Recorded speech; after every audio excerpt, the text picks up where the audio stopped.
Baik. Kita muliakan kuliah subuh pada pagi ini dengan baca kitab Al-Fatihah. A'udzubillahi minasyaitonirrajim. Bismillahirrahmanirrahim. Alhamdulillahirabbil alamin. Arrahmanirrahim. Maliki yaumiddin. Iyyaka na'budu wa iyyaka nasta'in. Ihdinas siratal mustaqim. Siratal ladzina an'amta 'alaihim ghairil maghdubi 'alaihim waladdallin. Amin. Assalamualaikum warahmatullahi taala wabarakatuh. Alhamdulillahirabbil alamin wal 'aqibatul muttaqin wala udwana illa 'alal zalimin. Asyhadu an la ilaha illallah wahdahu la syarikalah wa asyhadu anna Muhammadan abduhu wa rasuluh. Allahumma salli wa sallim ala sayyidina wa nabina wa maulana Muhammad wa ala alihi wa sahbihi ajma'in, amma ba'd. Qala Allah Subhanahu wa ta'ala fi kitabil azim, ba'da auzubillahi minasyaitonir rajim, wasari'u ila maghfiratin min rabbikum wa jannatin arduha as-samawati wal ardu iddat lil muttaqin allazina yunfiquna fis sarra'i wad dharra wal kazimina al ghaiza wal 'afina 'anil nas wallahu yuhibbul muhsinin. Sadaqallahul azim. Wa qala Nabi sallallahu alaihi wasallam, la yu'minu ahadukum hatta akuna ahabba ilaihi min walidihi wa waladihi wan nasi ajma'in, atau kama qala Rasulullah sallallahu alaihi wasallam. Yang mati fadilatul imam kita, daripada juga Tuan Bilal, kemudian Tuan Siap, pengurusi masjid, jawatan kuasa masjid, muslimin muslimat yang dirahmati. Alhamdulillah, kita banyakkan beri dan syukur kepada Allah Ta'ala kerana Allah Ta'ala mengizinkan perjumpaan kita pada subuh ini. Alhamdulillah dapat solat subuh berjemaah walaupun saya agak lewat sikit.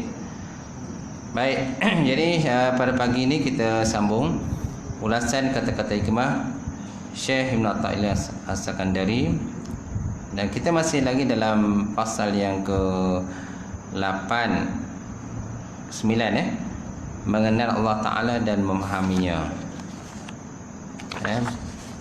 Pasal yang ke-8 Masih lagi 8, pasal ke-8 mengenal Allah Ta'ala dan juga memahaminya. Dan kita berada di muka surat 287. Betul ya?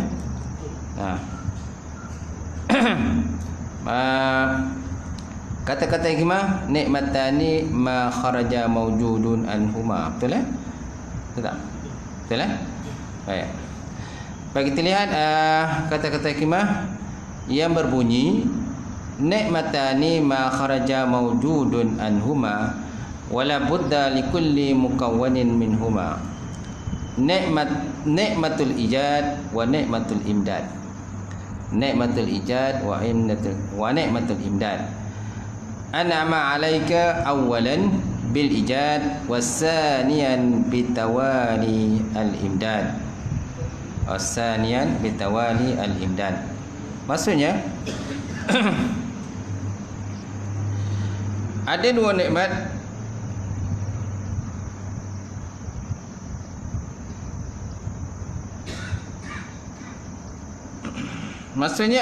nikmat yang merupakan sumber ciptaan Allah Subhanahu wa taala, dan setiap makhluk tidak lepas daripada dua nikmat tersebut.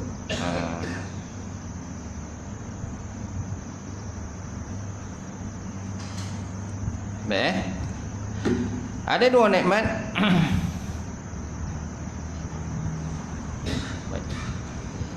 macam tunduk tunduk sangat ke atas sikit. Dia macam tunduk ke atas sikit. Baik. Ada dua nikmat yang merupakan sumber ciptaan Allah, dan setiap makhluk tidak lepas daripada dua nikmat tersebut, tuan-tuan. Apakah nikmatnya, tuan-tuan? Iaitu nikmat dihidupkan di dunia, nikmatul ijad, dan nikmat diberikan bantuan bagi memenuhi keperluan hidup di dunia, nikmatul imdad.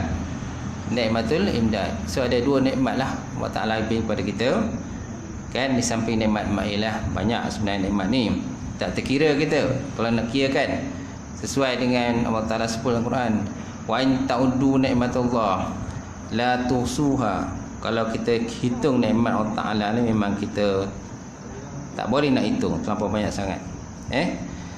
Tapi daripada banyak-banyak tu dipecah pada dua, nikmatul ijad wa nikmatul imdad. Nikmat dihidupkan di dunia, dan yang kedua nikmat diberi bantuan bagi memenuhi keperluan hidup kita di dunia. Baik, pertama Allah Ta'ala memberikan nikmat dengan menghidupkan anda di dunia, dan yang kedua Allah Ta'ala memberikan berbagai nikmat yang tak habis-habis, tak habis-habis kepada kita. An'ama 'alaika awwalan bil ijad wa saniyan bitawali imdad. Wasanian, dan yang kedua itu bitawali imdad, maksudnya nikmat yang tak pernah habis. Dan kita pun tak sanggup nak berhitung segala nikmat tadi. Baik. Kemudian Allah Ta'ala mengadakan setiap makhluk dari permulaan. Kemudian ia memberi bantuan kepada makhluk tersebut bagi memenuhi keperluannya. Betul tak? Allah Ta'ala mengadakan makhluk, menciptakan makhluk daripada awal kejadian dia, sejak daripada alam ruh, alam janin, alam dunia, alam bayi, alam kanak-kanak, dewasa, kan, sampailah berkahwin, bercucu cicit dan sebagainya. Kemudian dia memberi bantuan kepada makhluk tersebut bagi memenuhi keperluan dia. So apa keperluan makhluk? Apa keperluan makhluk? Makhluk ada dua keperluan lah. Pertama dari segi keperluan jasmani, yang kedua keperluan rohani. Kan? Makan dan minum, kan, pakaian, lepas tu pasangan, berumah tangga, Yang kedua iaitulah dari segi ruhi lah, ilmu, kan, kebijaksanaan, akal yang waras yang diberikan oleh Allah Subhanahu Wa Taala. Itu semua adalah nikmat daripada Allah Subhanahu Wa Taala. Sebenarnya segala sesuatu yang ada di muka bumi ini terus menerus hidup disebabkan bantuan daripada Allah Subhanahu Wa Taala. Kalaulah tidak kerana bantuan daripada Allah, tuan-tuan, sudah tentu segala sesuatu tu akan binasalah begitu saja. Sebenarnya kita hidup ni semuanya berdasarkan bantuan daripada Allah. Allah Ta'ala bagi bantuan pada kita, contohnya apa? Nafas, udara kan? Udara atau oksigen untuk kita bernafas. Kalau tak ada udara oksigen, macam mana kita nak bernafas? Kan? Dan udara oksigen tu pun tak perlu nak bayar pun. Tak perlu nak bayar kan? Tak? Tapi kalau kita kena penyakit asma, pergi hospital ke kerajaan dan sebagainya, swasta pun mungkin paling tidak pun kena charge juga lah kan.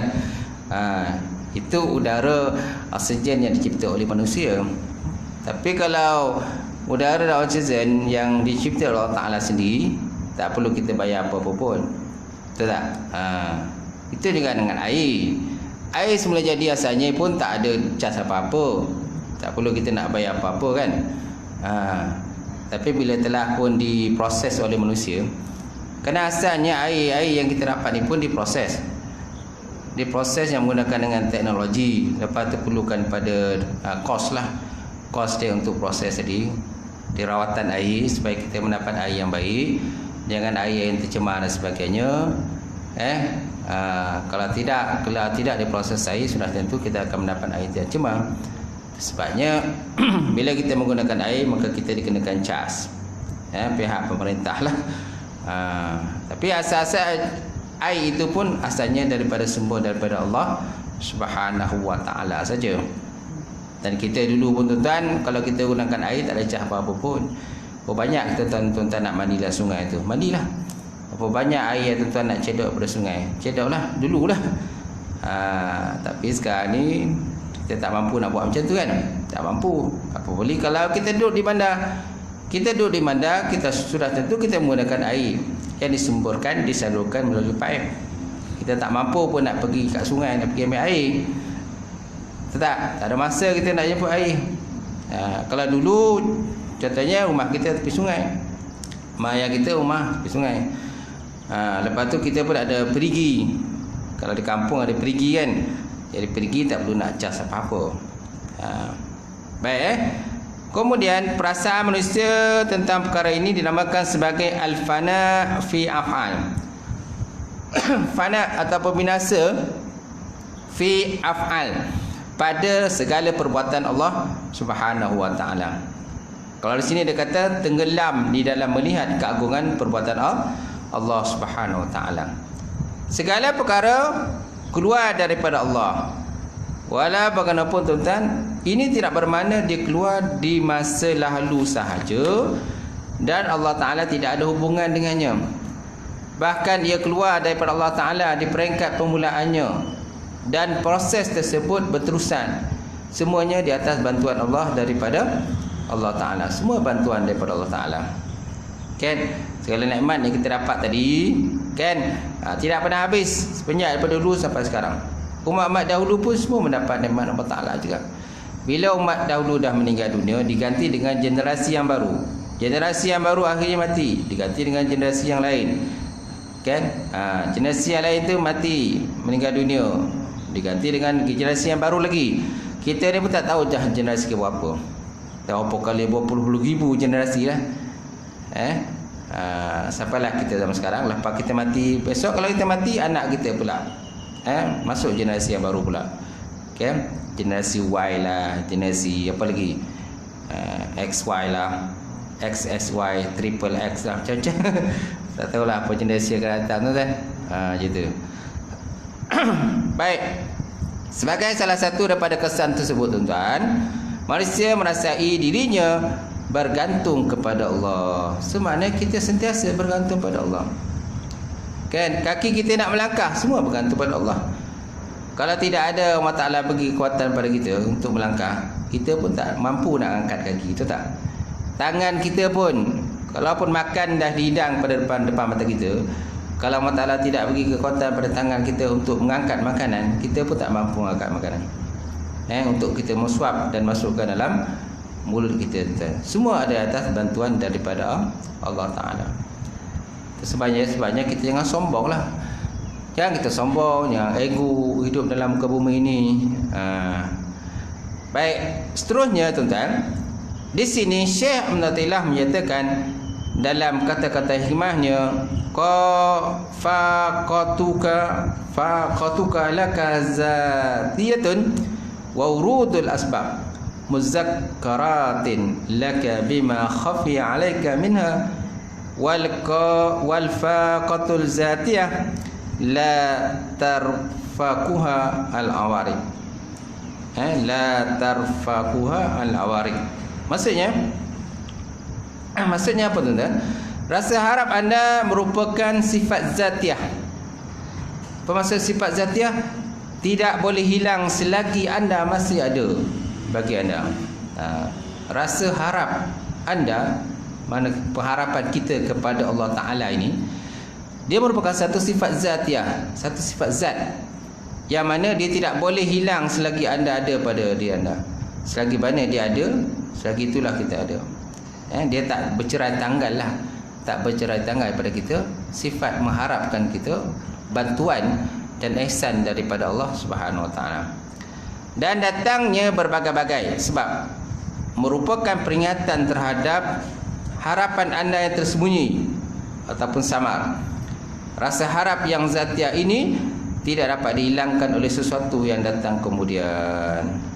Rasa harap yang zatiyah ini tidak akan dapat dihilangkan oleh sesuatu yang datang kemudian. Semana rasa pengharapan Allah Ta'ala sentiasa ada, kekal saja.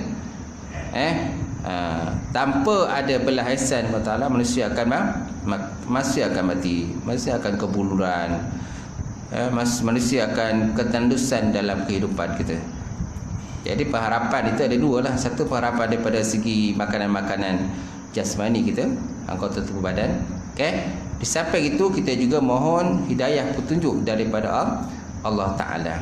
Tanpa hidayah petunjuk daripada Allah, sudah tentu manusia akan hidup dalam kegelapan, sesat barai istilah itu kan. Tak tahu ke mana arah yang nak dituju dalam kehidupan dia.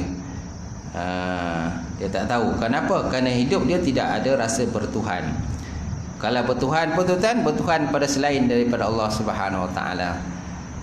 Kita nakkan bertuhan kepada Tuhan yang hakiki, iaitu Allah Ta'ala. Perkara sepatutnya terus-menerus berada dalam hati seorang Islam dan tidak boleh bercerai tanggal daripadanya ialah perasaan bergantung kepada Allah pada setiap keadaan. Kata musannif ataupun orang, rasa kan pengharapan kepada Allah, bergantung kepada Allah Ta'ala ni memang sentiasa ada. Walaupun kadang-kadang manusia tak sedar. Betul tak? Ada manusia kalau tak sedar dia berharap pada Allah. Dia mengharapkan bantuan pertolongan daripada Allah Ta'ala. Sebab apa? Dia tak kenal Tuhan. Bila tak kenal Tuhan, dia merasakan mengharapkan kepada makhluk yang lain. Mengharapkan kepada makhluk-makhluk seperti jin, syaitan dan sebagainya kan. Tapi hakikatnya dia mengharapkan Allah Ta'ala juga. Betul tak? Dia mengharapkan kepada dewa, dia mengharapkan kepada Tuhan patung dia, Tuhan patung yang disembahlah. Dia mengharapkan kepada Tuhan patung dia supaya Tuhan patung dia memudahkan kehidupan dia, memberikan rezeki yang berlimpah rendah, berlimpah ruah pada dia. Tapi hakikatnya kan, apa yang mereka minta tu tak beri bagi bantuan pun. Yang tetap beri bantuan pada makhluk itu tetap Allah Subhanahu Wa Ta'ala yang bagi. Kerana hakikatnya patung yang mereka sembah pun tak boleh bagi apa-apa kan. Sebab yang kita lihat tuan-tuan, orang-orang yang kafir yang tidak beriman kepada Allah tetap mendapat nikmat daripada Allah Ta'ala, tetap dapat nikmat daripada Allah Ta'ala. Bukan Allah Ta'ala tak tahu pun, orang ni hamba ni tak sembah aku pun, kata Allah. Kalau sifat manusia lah biasanya, kalau seseorang itu tidak mengabdikan diri kepada dia, tidak orang kata menghormati dia sebagai tuan, biasanya tuan tadi tidak akan memberi apa-apa bantuan ataupun makanan ke duit ke kepada hamba dia yang tidak mengabdikan diri kepada tuan dia, betul tak? Tetapi Allah Ta'ala tidak begitu. Tidak begitu. Walaupun hamba tadi tidak bertuhankan kepada dia, bertuhankan kepada patung, bertuhankan kepada dewa-dewa, bertuhankan kepada benda yang selain daripada Allah, Allah Ta'ala tetap memberi bantuan pada hamba tadi, tetap bagi makan minum. Tapi manusia silap. Kan, orang yang sembah selain Allah Ta'ala tadi, mereka menganggap yang selain Allah Ta'ala tu bagi nikmat pada dia. Dia anggap patung tu bagi nikmat pada dia. Sebenarnya hakikatnya tidak. Hakikat patung tu tetap tidak ada berkuasa.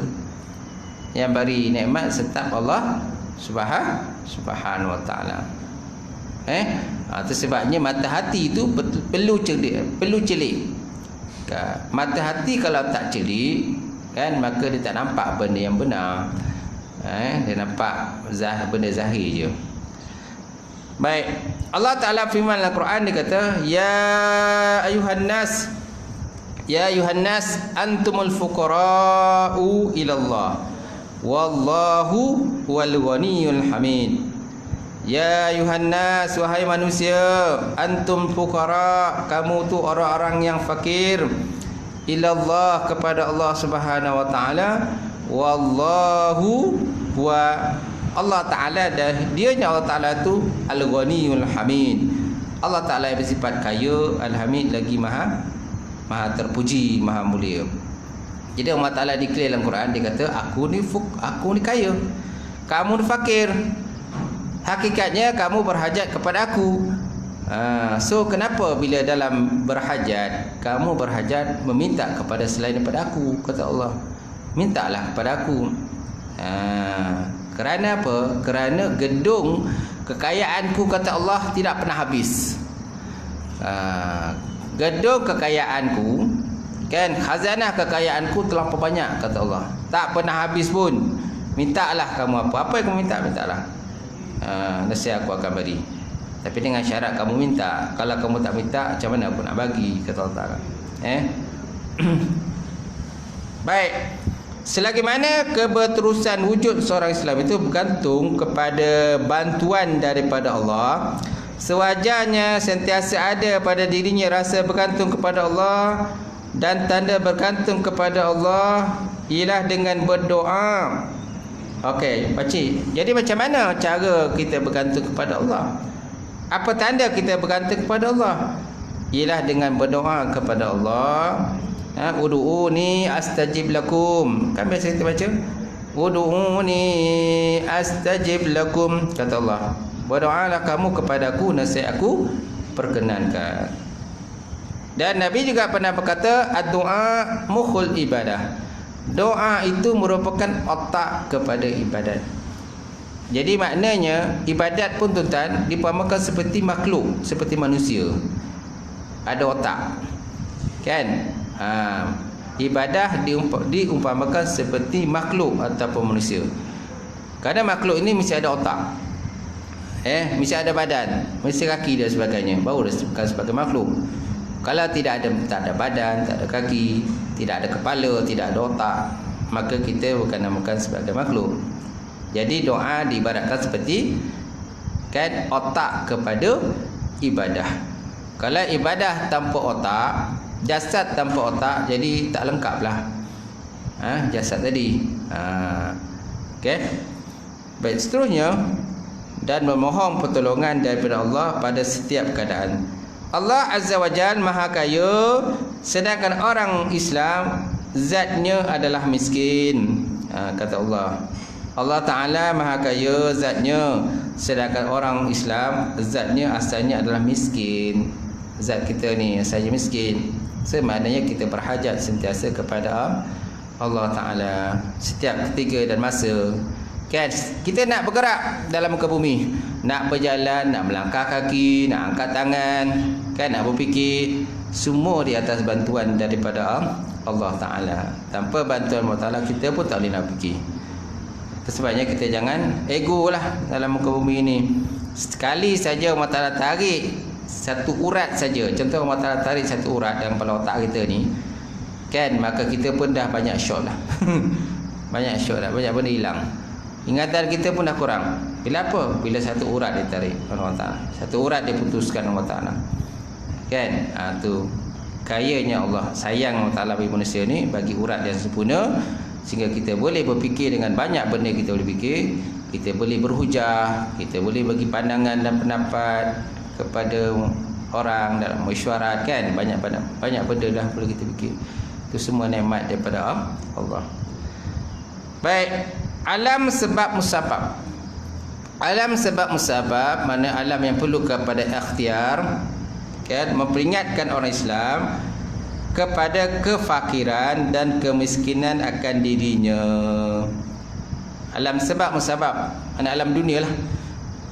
Alam dunia, kan, alam tajrid lain, alam sebab musabab lain. Alam tajrid ni alam yang tidak perlu pada usaha dan ikhtiar, seperti alam para wali Allah. Ini nak kata alam tajrid. Okey, alam wali. Alam sebab musabab seperti alam kita, alam dunia ni. Setiap satu benda kita nak buat mesti kena usaha. Tanpa usaha tak akan dapat. Baik. Alam sebab musabab memperingatkan orang Islam kepada kefakiran dan juga kemiskinan diri dia.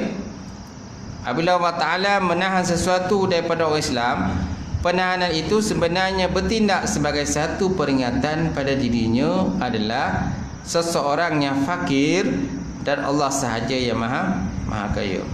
Ketika mana Allah Ta'ala menganugerahkan kepadanya sesuatu perkara, ia merupakan peringatan kepada yang terlibat, yang pemberian tersebut adalah datang daripada pihaknya.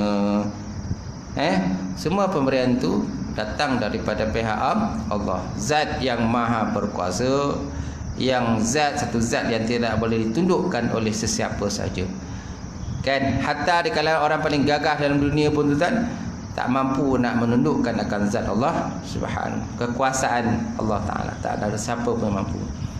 Kerana apa? Kerana dia yang menguruskan alam. Dia yang menguruskan alam di atas kekuasaan dan kehebatan, kebesaran, keagungan dia. Seterusnya tuan-tuan, Syekh Ibn Athaillah menyatakan, Az-zatiyatu la tarfa'uha al-awarid. Az-zatiyatu la tarfa'uha al-awarid. Rasa harap yang zatiyah itu tidak dapat dihilangkan oleh sesuatu yang datang kemudian. Rasa harap yang zatiyah itu tak dapat dihilangkan sesuatu yang datang kemudian. Semana rasa harap itu sentiasa berkalan. Selagi mana kita hidup dalam dunia, selagi itulah kita berharap kepada Allah.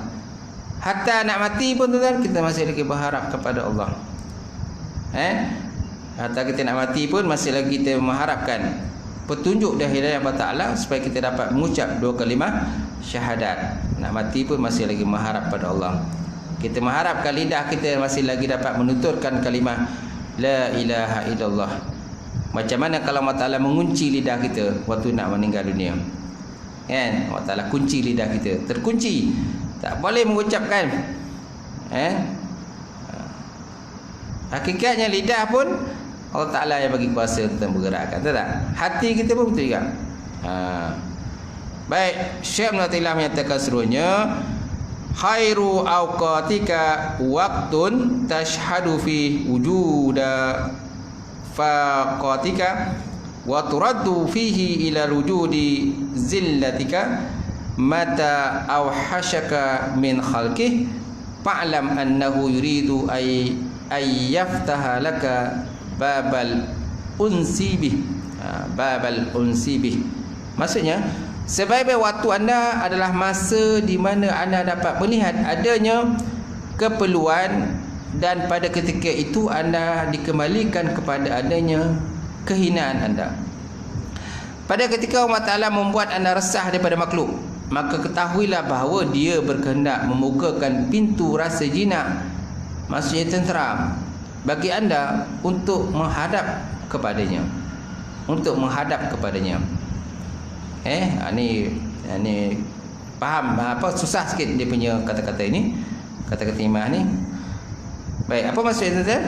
Maksudnya sebaik-baik waktu anda adalah masa di mana anda dapat melihat adanya keperluan, dan pada ketika itu anda dikembalikan kepada adanya kehinaan pada diri anda. Pada ketika Allah Ta'ala membuat anda resah daripada makhluknya, maka ketahuilah bahawa dia berkehendak membukakan pintu rasa jinak mana tenteram kepada diri anda untuk menghadap kepadanya Allah Subhanahu Wa Ta'ala. Baik, apakah maksud daripada dia punya kata-kata iman ni? Maksudnya perbicaraan yang terdapat di dalam kata-kata khimah di atas, di mana dia berlega sekitar persoalan penahanan dan juga pemberian nikmat.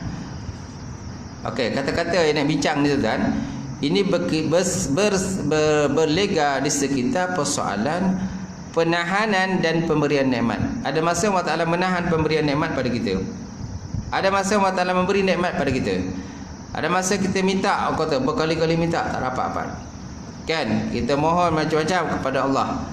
Kan? Macam-macam ayat yang kita gunakan untuk kita mohon kepada Allah. Allah Ta'ala masih lagi menahan pemberiannya pada kita. Apa dia punya hikmah tuan-tuan? Mesti ada hikmah. Kan?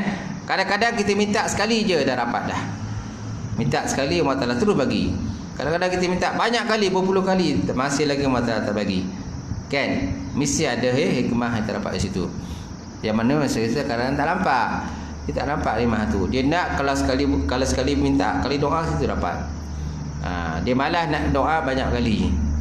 Bila dia kata kalau dia doa banyak kali, sudah tentu dia kata Allah Ta'ala lupakan pada diri dia. Allah Ta'ala dah lupa dia lah, dah tak ingat apa dengan dia. Jadi dia putus asa kepada Allah. Perasaan ni tak boleh. Tak boleh kita putus asa kepada Allah Ta'ala. La taqnatu min rahmatillah. Jangan kamu putus asa daripada rahmat Allah Ta'ala. Dan Allah Ta'ala juga kata, aku di atas sangkaan hambaku terhadap diriku. Ala fi zanni abdi alaya. Apa yang disangka oleh hambaku terhadap aku, itulah aku sebenarnya. Kalau ada sangka aku ni kerekut, maka aku kerekut. Kalau ada sangka aku ni pemurah, maka aku pemurah. Okay? Kalau ada sangka dia masuk syurga, dia akan dapat masuk syurga. Kalau ada sangka dia masuk neraka, maka dia akan masuk neraka. Aku, kata Allah, di atas apa sangkaan hambaku terhadap diriku, kata Allah. Itu kata Allah Ta'ala. Ingat pengakuan kita. Baik, seterusnya tuan-tuan, setelah Syekh menjelaskan kepada kita manusia sangat memerlukan bantuan kepada Allah kerana kedudukannya yang fakir, dan Allah Ta'ala itu maha kaya pada zatnya. Bila menjelaskan makam yang paling besar dan paling tinggi ialah merasakannya anda sebenarnya adalah fakir bila berhadapan dengan kekayaan Allah. Kan sebenarnya kita adalah fakir bila kita berhadapan dengan kekayaan khazanah Allah Ta'ala itu yang tak pernah habis. Persoalannya detik yang manakah yang membuatkan anda paling banyak merasakan diri anda bergantung kepada Allah? Semua persoalan tentang bilakah masa sebenarnya yang mana kita merasakan kita sangat bergantung kepada Allah? Ketika mana anda berada pada makam penahanan pemberian daripada Allah Ta'ala dan dijauhkan daripada makhluk. Di saat itulah tuan-tuan, anda akan merasakan anda seorang yang sangat fakir dan terlalu bergantung kepada Allah. Nampak kan? Bila Allah Ta'ala menahankan pemberian pada kita dan bila makhluk lari pada kita, seorang pun tak pedulikan diri kita lagi. Kan? Kita dalam keadaan miskin, keadaan susah, dan kita dalam keadaan apa kedana contohnya, perniagaan kita habis mengudum. Kan? Harta kita contoh habis semua disita. Betul tak? Kita tak ada apa dalam dunia ni. Isi pula contohnya meninggalkan kita. Contohlah, anak-anak meninggalkan kita. Kita berseorangan diri kan. Bila berseorangan diri, kita merasakan bahawa kita sangat bergantung kepada Allah Ta'ala pada masa itu. Kan? Masa itulah manusia akan merasakan dia seorang fakir. Dia akan seorang fakir, kan? Dia merangkak-rangkak, merayu-rayu, kan? Bermunajat selalu kepada Allah Ta'ala, bangun malam, tak pernah habis bangun malam, tuan-tuan. Tapi sayangnya bila dia dah kaya, dia dah tak ingat nak bangun malam, tuan-tuan. Sembahyang pun sesekali je. Kenapa? Kerana terlalu sibuk. Tahu tak? Kerja sana, kerja sini, perniagaan sana, perniagaan sini, meeting sana, meeting sini, tak pernah habis. Jadi akhirnya dia jauhkan diri daripada Allah. Dia dah mula menjauh daripada Allah Ta'ala. Rumah Allah Ta'ala pun kadang-kadang dia singgah, kan? Solat pun kadang-kadang dia buat. Tahu tak? Tapi bila dia merasa dia berada dalam keadaan muflis, dia berada dalam keadaan fakir, kan? Orang-orang semua melarikan diri pada dia. Masa itulah tuan-tuan, dia sangat bergantung kepada Allah Ta'ala. Atau dikatakan masuk daripada kata-kata tadi. Ketika mana anda berada pada makam penahanan pemberian daripada Allah dan dijauhi daripada makhluk, di saat itulah anda akan merasakan anda seorang yang fakir dan terlalu bergantung kepada Allah. Kita rasa fakir sangat, tuan-tuan. Semua orang tak peduli kita, betul tak? Dunia ni kadang-kadang dirasakan sempit sangat. Walaupun dunia ni asalnya luas, dunia ni luas, tapi bila orang tak peduli kita, tak ada siapa pun nak bercakap dengan kita. Kita nak cakap dengan orang, tapi orang tak nak cakap dengan kita, kan? Seorang pun tak nak bercakap. Jadi akhirnya kita merasakan dunia menjadi terlampau sempit. Terlampau sempit, tak? Samalah seperti seorang sahabat bernama Ka'ab bin Malik tu yang tidak hadir dalam peperangan Tabuk. Dia tak hadir dalam peperangan Tabuk. Nabi ajak pergi perang, dia dah siapkan kelengkapan perang dia, kuda perang dia, senjata dah siap dah, tapi tak macam mana dia tak pergi perang. Jadi dia hanya dia mendapat hukuman daripada Rasulullah sallallahu alaihi wasallam dan juga para sahabat. Kan 50 hari, tuan-tuan, tidak ada seorang pun yang nak bercakap dengan dia. Dan dia juga diminta supaya menjauhkan diri pada isteri dia. Rasulullah tak benarkan dia menghampiri isteri dia. Dia dipulaukan, tuan-tuan, selama 50 hari. Kenapa? Kerana dia tidak ada alasan tidak hadir dalam peperangan Tabuk. Tu je alasan dia tak hadir, kan? Tu je. Akhirnya dia tak dibenarkan bercakap dengan para sahabat. Dan Nabi pun, dia pernah bagi salam pada Nabi, Nabi pun tak pandang pada dia selama 50 hari. Selepas 50 hari barulah turun ayat yang membersihkan dia. Barulah semua sahabat kata tahniah wahai Ka'ab bin Malik, Allah Ta'ala telah membebaskan engkau. Tahniah wahai Ka'ab bin Malik. Semua mengucapkan tahniah kepada Ka'ab bin Malik. Kerana dia telah terlepas daripada, kan, hukuman Allah Subhanahu wa Ta'ala, disebabkan dia tidak hadir dalam satu peperangan saja, tuan-tuan. Satu peperangan saja tak hadir, dipulaukan oleh para sahabat. Dan juga Rasulullah sallallahu alaihi wasallam, Nabi bukan sengaja buat, tapi hukuman Allah Ta'ala ada begitu. Baik. Apabila Allah Ta'ala menempatkan anda pada makam penahanan pemberian dari satu sudut dan dijauhkan diri oleh manusia dari sudut yang lain, dan makhluknya semua Allah Ta'ala, makhluk Allah Ta'ala semua melarikan diri daripada anda, makam ini bila dinisbahkan kepada orang-orang yang lalai adalah merupakan kemuncak azab sengsara. Tetapi bagi orang yang menempuh jalan menuju kepada Allah, dia merupakan satu bentuk peringatan dan pengenalan terhadap Allah Ta'ala. Bagi orang yang tidak ada jiwa kepada Allah, bila orang-orang memulaukan dia, dia merasakan dia seperti sempit. Akhirnya ada yang buat keputusan bunuh diri. Tahu tak? Ambil keputusan bunuh diri kan? Terjun daripada bangunan. Tahu tak? Ada yang kata terjun ke dalam laut. Ada disebabkan oleh keadaan itu, ada yang makan minum racun pun ada. Minum racun. Kan? Jadi mereka membuat keputusan untuk menamatkan riwayat hidup mereka sendirilah. Tapi bagi orang Islam dia tidak boleh begitu. Tak boleh kita buat keputusan begitu. Kalau seandainya hidup kita menjadi sempit, orang-orang melarikan diri pada kita, bukan maknanya kita kena memutuskan hidup kita. Jangan kita buat keputusan untuk bunuh diri. Tak boleh. Itu sebenarnya salah satu cara Allah Ta'ala minta pada kita supaya dia menghampirkan diri, kita menghampirkan diri kepada Allah.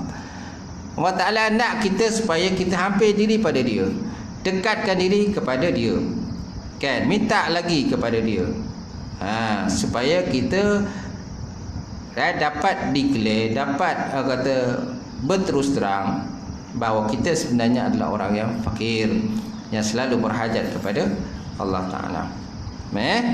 Orang yang menempuh jalan menuju pada Allah, berjinak dan merasa tenteram dengan Allah melalui azab sengsara itu, dan dia merupakan keadaan yang paling baik bagi dia.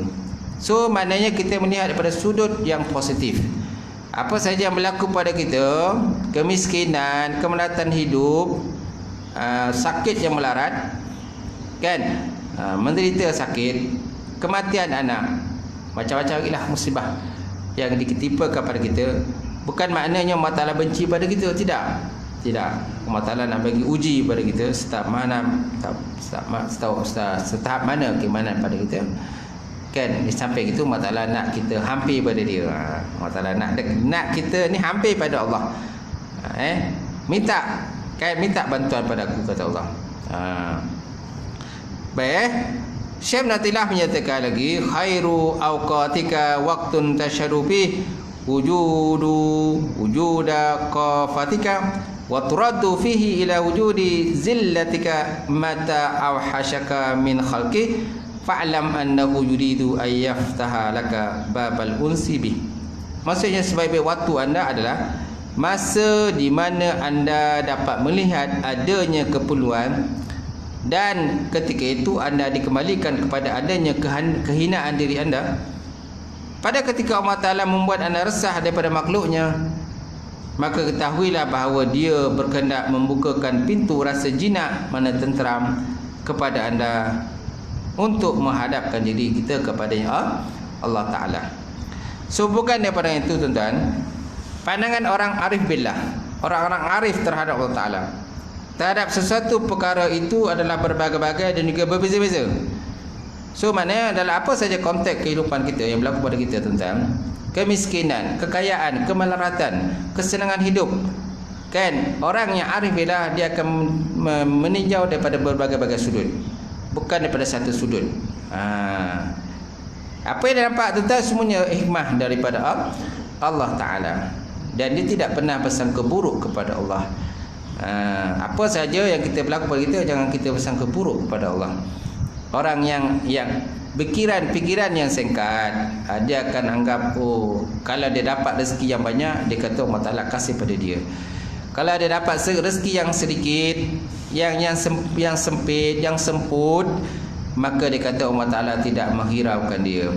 Ini satu anggapan yang salah. Baik. Kebanyakan perkara yang menyakitkan manusia sebenarnya mendatangkan kegembiraan kepadanya. Jika dia memahami rasa sakit tersebut sebenarnya datang daripada Allah. Banyak perkara yang dilihat daripada aspek zahirnya sebagai ujian Tuhan, tetapi pada hakikatnya merupakan anugerah daripada Allah. Allah Ta'ala bagi penyakit pun satu anugerah juga, tuan-tuan. Kenapa? Kerana kalau kita tak sakit, mungkin kita akan lupa dan lalai kepada Allah. Tahu tak? Kita tak akan jenguk pun rumah Allah. Tahu tak? Kita tak akan hadir pun majlis ilmu. Kenapa? Kita rasa kita sihat, kita tak ada sakit apa-apa. Jadi tak perlu hadir kepada rumah Allah, tak perlu hadir ke surau, tak perlu hadir ke masjid, tak perlu nak dengar ceramah-ceramah kuliah, tak perlu. Kenapa? Kerana aku dah serba lengkap, serba sempurna. Tak perlukan bantuan dan pertolongan daripada orang lain untuk bagi peringatan pada kita. Sebenarnya diri kita perlu sentiasa mendapat peringatan daripada orang lain. Perlukan banyak peringatan. Kerana kita ni hakikatnya selalu lupa, betul tak? Selalu lalai. Banyak perkara yang dianggap oleh setengah orang sebagai penyakit bagi mereka. Pada hakikat tu perkara itu menggembirakan mereka. Dalam beberapa isu, setengah orang menganggap dia merupakan keburukan. Sebabkan dengan itu tuan-tuan, mereka mencaci dan mencemuhnya. Apa? Mereka mencaci dan mencemuh. Bukan saja mereka mencaci mencemuh manusia, Allah Ta'ala pun dicaci. Tak patutlah Allah Ta'ala buat begini. Tak patutlah Tuhan ni kan buat aku macam ni. Zalim betul lah Allah Ta'ala ni. Orang lain tu saya nampak okey je kan, senang je hidup dia. Kaya raya tuan, mewah kehidupan dia. Aku ni miskin. Apa kedana, rumah pun nak runtuh kan. Rumah pun nak runtuh. Apa tu penyakit macam-macam aku dapat. Kan asyik ulang-alik hospital, ulang-alik hospital. Orang lain tak ada pun ulang-alik hospital. Aku ni asyik ulang-alik hospital. Kadang terpaksa pula berhutang sana berhutang sini. Hutang sana hutang sini. Kenapa? Kerana nak biayai kos rawatan. Kos rawatan, berulang-alik ke hospital. Baik, seterusnya tuan-tuan.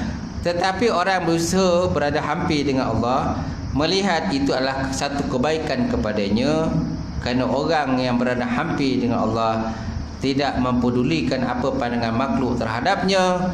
Bahkan apa yang menjadi tumpuannya ialah berusaha untuk mendapat keredaan Allah Subhanahu Wa Taala semata-mata. Sampai situlah. Sampai situ, tanda situlah.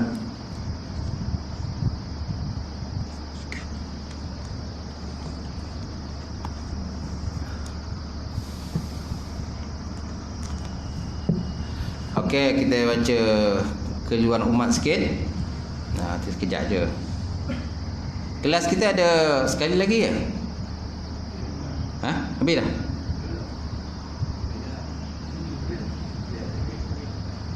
Ada lagi? Ada sekali lagi sebelum kita puasa 6 bulan. 3 bulan ada sekali lagi. Lepas tu kita cuti lah. Cuti Ramadan dan juga Syawal. Tempat-tempat lain ada tempat yang banyak saya dah tutup lah, dah tangguhkan sempena Ramadan. Kau suap apa tu?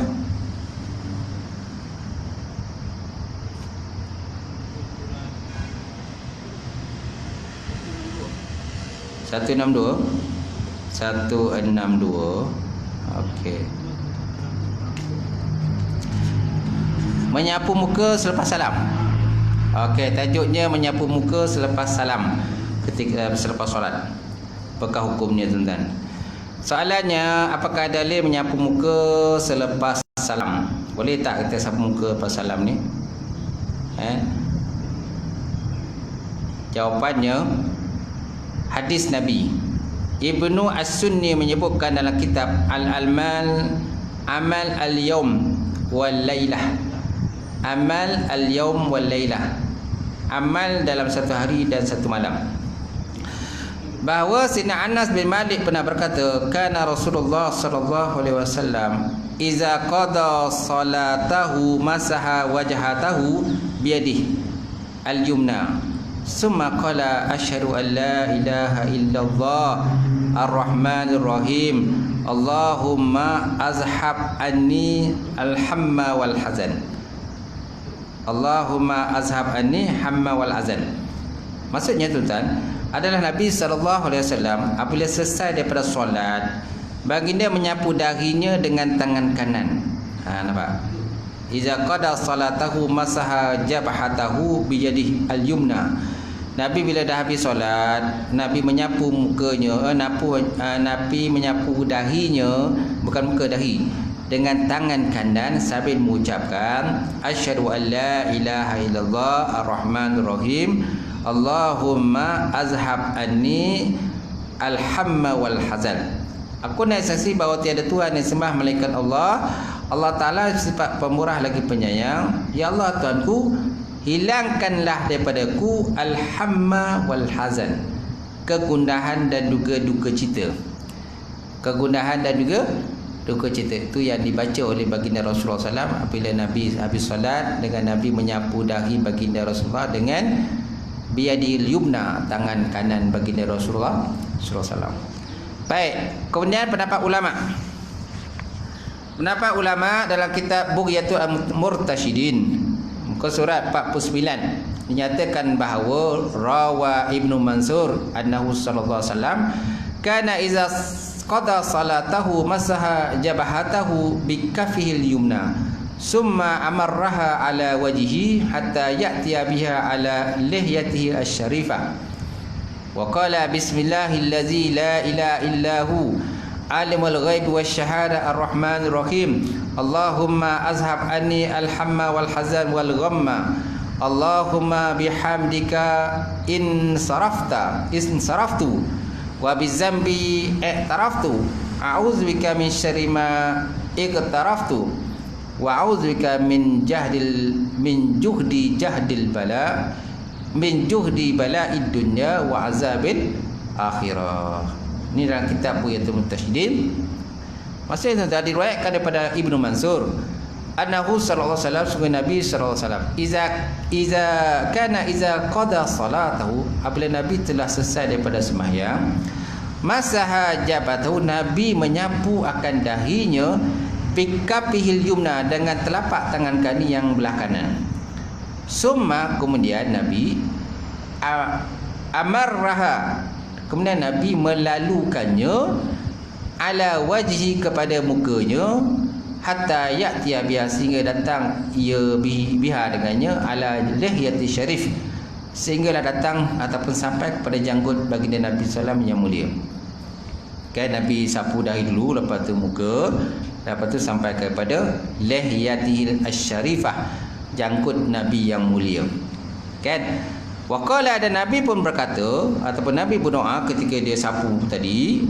Apa Nabi kata? Bismillahillazi la ilaha illahu, dengan nama Allah Ta'ala yang tidak Tuhan melainkan dia, dengan nama Ta'ala yang tidak Tuhan melainkan dia, alimul ghaibi wasyahadah, Allah Ta'ala yang mengetahui perkara gaib dan benda yang nyata, ar-rahmanir rahim, Allah Ta'ala maha pemurah penyayang. Allah, ya Allah Tuhanku, azhab anni, ya Allah Tuhan, hilangkan daripadaku akan hammi, itulah kegundahan, duka cita, kerisauan, kerunsingan, hammi wal hazan wal ghammi. Allahumma, ya Allah Tuhanku, bihamdika, dengan kepujian Engkau, insaraftu, insaraf maknanya lindungkanku daripada kejahatan, bizambi i'taraftu, dan dengan dosa aku mengakui dosa tadi, aku mengaku dosa ke. A'udzubika, aku berlindung dengan Engkau ya Allah, min syarri ma, daripada kejahatan, ma iftaraftu, kejahatan apa yang aku lakukan, wa a'udzubika, dan aku berlindung bika dengan Engkau ya Allah, min juhdi bala'id dunya, daripada kepayahan bala dunia dan juga azab akhirat. Itu doa yang dibaca oleh baginda Rasulullah sallallahu alaihi wasallam bila menyapu muka tadi. Baik, boleh satu je, satu lagi kan. Okey, berwirid selepas solat. Adakah Nabi SAW berwirid selepas solat?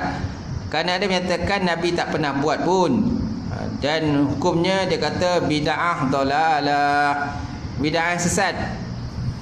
Betul ke ni? Jawapannya tak syak lagi bahawa Nabi berwirid selepas solat.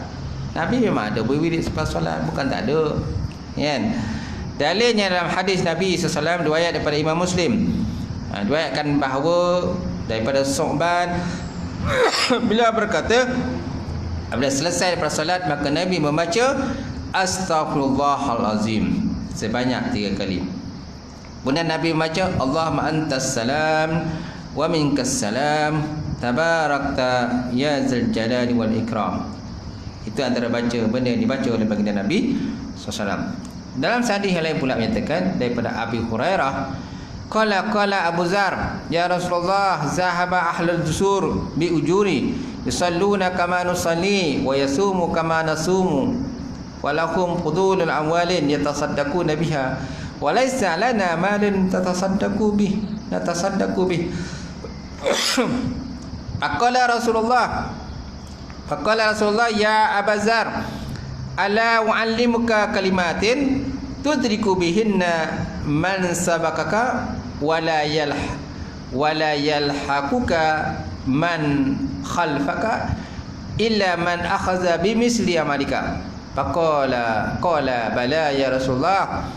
Qala ukabbirullah azza wa jalla dubura kulli salat salasan wa salasin wa tahmiduhu salasan wa salasin wa tusabbihu salasan wa salasin wa tahtimuha bi la ilaha illallah wahdahu la syarikalah lahul mulku wa lakul hamd wa huwa ala kulli syai'in qadir ghufirat lahu zunubuhu walau kana misla zabadil bahri, walaupun seumpama seperti buih di laut. Hadis riwayat daripada Abu Hurairah. Qala berkata ia, qala Abu Zar, telah berkatalah Abu Zar, ya Rasulullah, Nabi Abu Zar kata, ya Rasulullah, zahaba ashabud dusur bi ujur. Dia kata orang-orang kaya telah mendapat pahala yang banyak. Orang-orang kaya telah mendapat pahala yang banyak, kan? Di atas pahala, di atas harta yang mereka ada, kan? Yusalluna kama nusallin, mereka sembahyang macam mana kami sembahyang. Wa yasumuna kama nasumun, mereka berpuasa sebagaimana kami berpuasa. Walahum fudulu amwan, tetapi mereka ada harta yang banyak. Mereka ada yang banyak. Yatasaddaquna biha, yang mana mereka boleh bersedekah selalu, kan? Walaysa lana malun natasaddaqu bih, sedangkan bagi kami tak ada harta pun. Kami tak ada harta. Orang kaya banyak harta, mereka boleh bersedekah banyak, tapi kami tak ada harta apa. Macam mana kami nak sedekah ya Rasulullah? Faqala Rasulullah SAW, maka Nabi SAW bersabda, ya Abu Zar, wahai Abu Zar, ala u'allimuka kalimatin tudriku bihinna ma sabaqaka wala yalhaquka man khalfaka illa man akhadha bimisli amalika. Maka Nabi SAW berkata, wahai Abu Zar, maukah kamu aku ajarkan beberapa kalimat yang boleh menyamakan derajatmu dengan orang-orang yang terdahulu, dan orang-orang yang datang sesudah engkau tidak akan dapat menyamaimu kecuali sesiapa yang beramal seperti amalanmu, wahai Abu Zar. Kan? Orang dulu tak akan boleh nak capai. Orang dulu kamu boleh capai dia darjat mereka, dan orang kemudian kau tak boleh nak potong kau, kan? Kecuali mereka beramal sebagaimana kamu beramal, wahai Abu Zar. Itu jawapan Rasulullah SAW. Qala berkata ia, bala ya Rasulullah, wahai ya Rasulullah, apa dia? Apa dia amalan tadi? Qala tukabbirullah azza wa jalla duburu kulli salat. Hendaklah kamu bertakbir atau bertasbih, kan? Setiap kali solat tadi kamu bacalah 33 kali kamu bertakbir, wa tahmiduhu, dan kamu bertahmid, kan? Subhanallah salasan wa salasin 33 kali, wa tusabbihu, dan kamu bertasbih salasan wa salasin 33 kali. Maknanya kamu baca subhanallah, alhamdulillah, Allah akbar. Subhanallah kamu baca 33 kali, alhamdulillah 33 kali, dan Allah akbar sebanyak 33 kali. Wa tahtimuha, dan kamu khatamkan akan 33 tadi, bila ilaha illallah wahdahu la syarikalah lahum mulku wa lahul hamd wa huwa ala kulli syai'in qadir. Kamu khatamkan, kan kamu sudahkan selepas bila 33 tadi dengan kita baca la ilaha illallah wahdahu la syarikalah lahum mulku wa lahul hamdu wa huwa ala kulli syai'in qadir. Ghufirat lahu zunubahu, dan saya diampunkan baginya akan dosanya, walau kanat misla zabadal bahri, walaupun seumpama buih di lautan. Walaupun seumpama buih di lautan.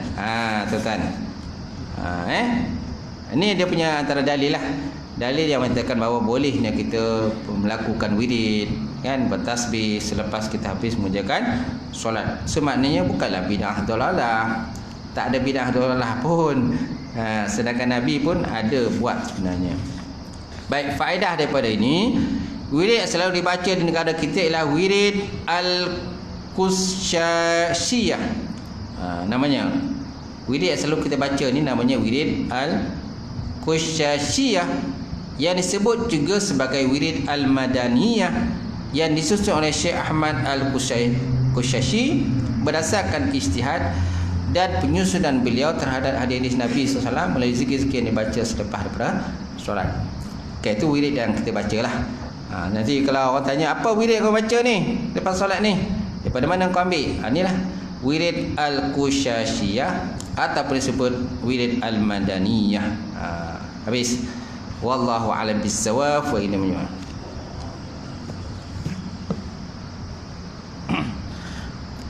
Ada soalan tak?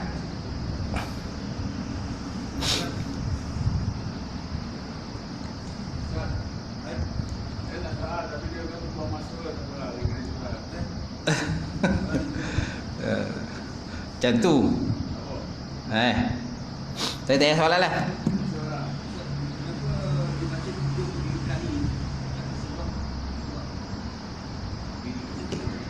Tu tadilah. Kenapa baca 33 kali kan? Itulah tadi dia punya kelebihan tadi.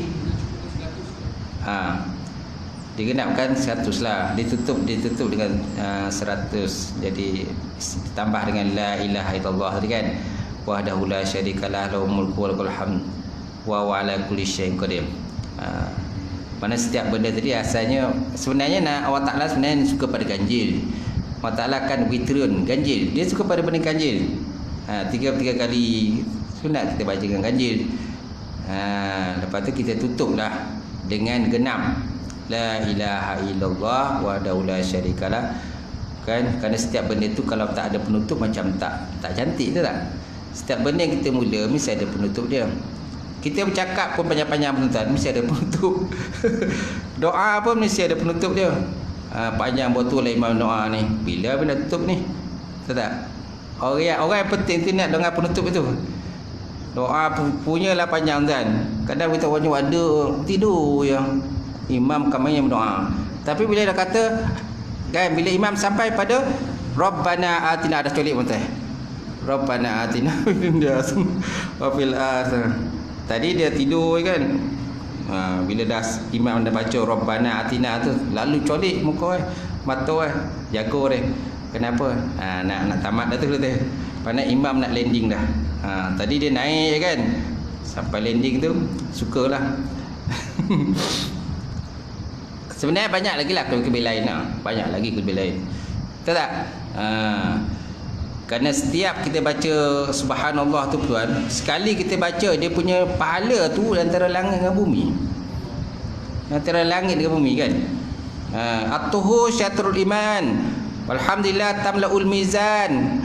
Walhamdulillah subhanallah alhamdulillah tamla'ani wa tamla'u bainas samai wal ard. As-sadaqatul burhan. As-salatu dia. Ada di situ. Kebersihan tu sebahagian pada iman. Kita baca subhanallah memenuhi neraca timbangan.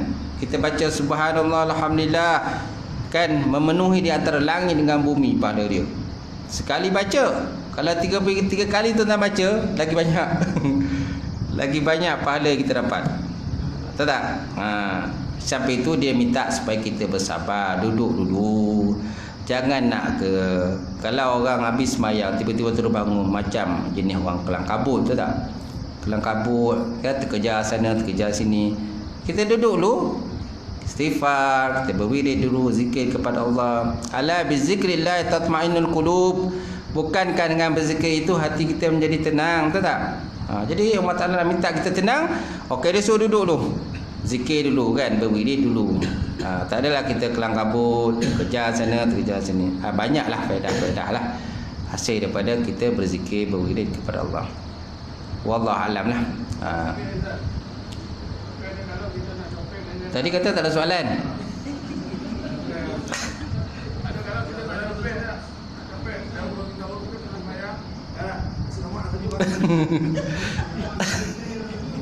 Tadi dia kata tak ada soalan.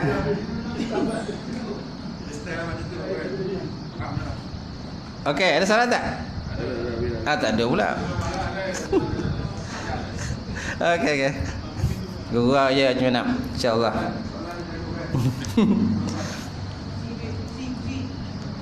Baik, kita tutup ya. Auzubillahi minasyaitonir rajim. Bismillahirrahmanirrahim. Alhamdulillah wassalatu wassalamu ala asyrafil mursalin wa ala alihi wasahbihi. Allahumma zidna ilman nafi'a wa yaqinan salihah. Wa alam taqabbala wa rizqan halalan mubarakatan katsira wa siyana fataya alim wa lana qulubana bi nuri ma'rifataka wa ta'ala. Allahumma barik lana fi Sya'ban wa ballighna Ramadan. Allahumma barik lana fi Sya'ban wa ballighna Ramadan.